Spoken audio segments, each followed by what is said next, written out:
السلام عليكم. بسم الله الرحمن الرحيم والصلاة والسلام على رسولنا محمد سيد الأولين والآخرين. مدد يا رسول مدد يا سادة أصحاب الرسول دستور مدد طريقتنا والصحبة والخير في الجميع. بسم الله الرحمن الرحيم. وأطيعوا الله وأطيعوا رسوله الأمر منكم. صدق الله العظيم. Mübarek ayet-i kerimeyi Büyük Şeyh Efendi Şeyh Abdullah Dağıstani Hazretleri çok tekrar ederdi. This is a holy verse from the Holy Quran which Maulana Granche Abdullah Dağıstani used to repeat very often. Allah Azze ve Celle'ye itaat edin, Peygamber Efendimiz'e itaat edin. Obey Allah Almighty, obey the Prophet, peace be upon him. Ulul emir olan sizin başınızdaki hükümet, devlet, onlara And obey those who have authority over you. Obey your government. itaat edin. İlk başta tabi Allah Azze ve Celle'nin emrini yerine getirin. Of course, one should first and foremost obey Allah Almighty and fulfill the orders of Allah Almighty. Ondan sonra o ulul emir istedikleri zaten itaat etmek. And then also one should live by the rules of the government. One should live by the rules of those who have authority over you. Bir kolay yani bazı şeylerde tabi şey olur ama normal insan Müslüman için kendi halinde olduktan sonra ona kimse karışmaz. And that is what the government expects from you, is to live by their rules. And if you live by their rules, they will leave you alone and you will be able to live an easy life as a Muslim. Ona kimseye karışmaması için itaat edecek, dünya işlerini geçirip gidecek. If you want to be left alone by the government and if you want to live a life as a Muslim without anyone to interfere with you, this means that you should also obey and live by the rules of your government, and you should not interfere with what your government says. Live by the rules, and then you will have a way to live easily as a Muslim. Just live by the rules and look for yourself for a way to make a living, and don't ask for anything more beyond that, and do not interfere with the rulings of your government. Öteki türlü şey yaparsa Büyük Efendi'nin işte bu Şam'da o vakit tabi hükümet kolay bir hükümet değildi ama gene de kimse karşı gelmeyenlere idare edip giderdi.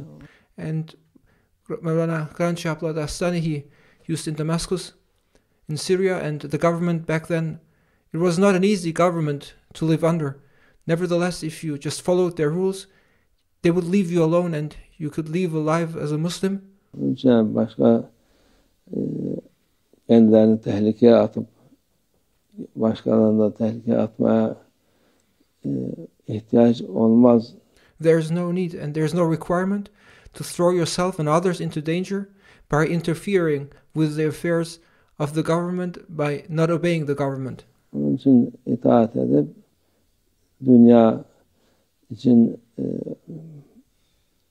kendi kafana göre kalkıp da hükümete karşı, devlete karşı bir hareket yapsan, there's no need to oppose the government.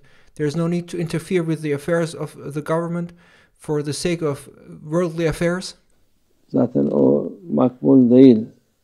And in the sight of Allah Almighty, it is not acceptable. It is not up to you to oppose the government and to interfere with the affairs of the government for the sake of worldly affairs. Ne kadar zalim olsa hükümet, yani ona itaat edeceksin. And it is the ruling of Allah Almighty that even if the government under which you live, even those who have authority over you under which you live, even if they are oppressors, live by their rules. Ona karşı gelmek gerekmez. Obey the government, obey your state, and it is not up to you to oppose them and to fight them. Bu şer'i hükümlerde de aynı şekildedir. And this is what has been prescribed by the rulings of the Sharia. İsyan eden, karşı gelen o Allah Azze ve Celle'nin emrine karşı gelmiş olur. Those who fight their government, those who fight their state, who oppose those who have authority over you, those who come up and rebel and revolt against their government, they are opposing the rules of Allah Almighty. Mesela ama sana zorla bir şey vermedikten sonra onlara karşı gelmez. And you should not interfere with the affairs of your government, and unless they do not interfere with your affairs, also do not interfere with them. If they don't force you to do certain things, leave them alone. İçki içeceksin de zorlamaz tabii. Do they force you to drink alcohol? They don't force you to drink alcohol, for example. Hırsızlık yapacaksın, onu da zorlamaz. Do they force you to be a thief, to commit theft? No, they don't force you to be a thief. O kendi kafana göre olan şeylerdir. All those bad things you may complain about are things which you do by yourself through your own initiative.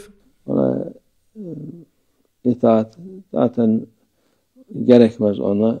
Sen namazını, yazını, maişetini gördükten sonra normally your government will not force you to do such things.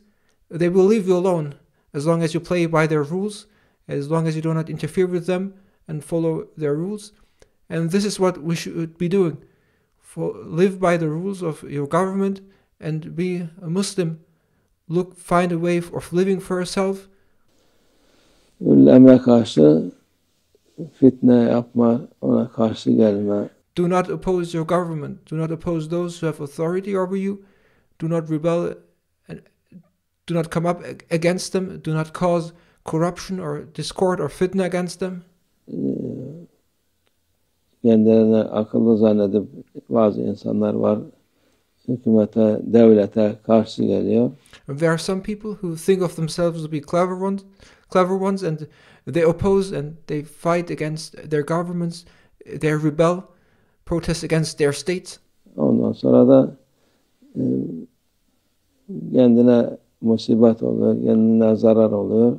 But by doing so, they cause affliction for themselves. They damage and harm themselves. Etrafına zarar ediyor. And moreover, they harm those around them. O vakit bir sevap değil, günah kazanmış oluyor. And by doing so, they are not obtaining rewards. Instead, they are obtaining sins. Çünkü Müslümanın hali dünya için zarar vermemesi lazım. A Muslim should not be after worldly affairs, and a Muslim should not cause harm or damage for the sake of this world.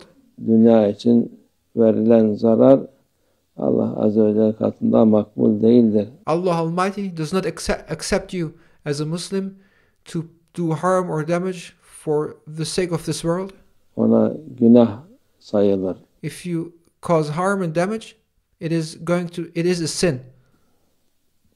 Şimdiki zamanın modası her tarafta mızırlık çıkarıp devlete karşı, hükümete karşı yapar. However, we now live in a time during which it has become fashionable to cause harm, to fight the government, to rebel, and to come up against one's government, to oppose those who have authority, and to come up against the state. Onun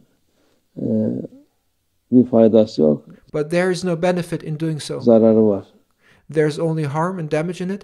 İlk başta yapanlara there's harm and damage for those who uprise against their government. Zarar oluyor. Onlara kötülük oluyor. Allah indinde de makbul olmuyor. It is going to cause harm and damage to those who do such things, those who come up against their governments. They harm themselves, and moreover, in the divine presence, in the sight of Allah Almighty, they're gaining sins. Allah kimi tayin ettiyse Müslüman ona tabi olacak, ona yolunda As a Muslim, one should accept the government that has been appointed and live by the rules of those appointed government, of that appointed government. O yolda gidecek. Yani ondan etse de etmese de bu Allah Azze ve Celle'nin bir isteğidir. Allah Azze ve Celle'nin başımıza koyduğu bir insandır, devlettir. Onun So it is as a Muslim, we are required to follow and to obey the government and to live by their rules and to respect their rules, and whether and regardless of who they are. As Muslims, we must accept them and say that they have been appointed by the will of Allah Almighty, and we must not come up against them. Instead, we must obey them. Söylediklerini söylediklerine karışmamak lazım. And to obey them means to not interfere with their affairs. İster söylemesin, sen itaat edip sana bir şey gelmez o vakit. And if you do not interfere with their affairs, if you play along with the government, they will not touch you. Zarar gelmez. Sen muhafaza altındasın. You will not be harmed if you do not interfere with their affairs, and you will be under protection. Karışmasın. Sen mühim şey karışmamak. And that is the most important thing, to not interfere. Karışmamak. Allah muhafaza etsin. Do not interfere. Yani herkes kendi işine baksın. May Allah Almighty protect us. Do not interfere. Just take care of your own business. Focus on yourself. Kendi haline baksın, ailesine baksın. Look at yourself. Take care of your family. Yeter. Allah akıl fikir versin insanlara ki May Allah Almighty give people the ability to think and to reason. Bir şey yapıyoruz, yapıyoruz zannediyor çoğu insan. Because people, they think that they are doing something good. Halbuki ilk başta kendine zarar vermiş oluyor. But many times those things which they think to be good are harmful first to themselves. Allah muhafaza etsin. May Allah Almighty protect us. Fitnelerden muhafaza etsin. Ahir zamanda yaşıyoruz. Fitneler çoktur. May Allah Almighty protect us from the corruption and discord and fitna of the time, because we now live in the end of times, and there are many types and various types of fitna going on. Allah hepimizi korusun, muhafaza etsin. May Allah Almighty protect us all. Ve minallah tevfik. El Fatiha.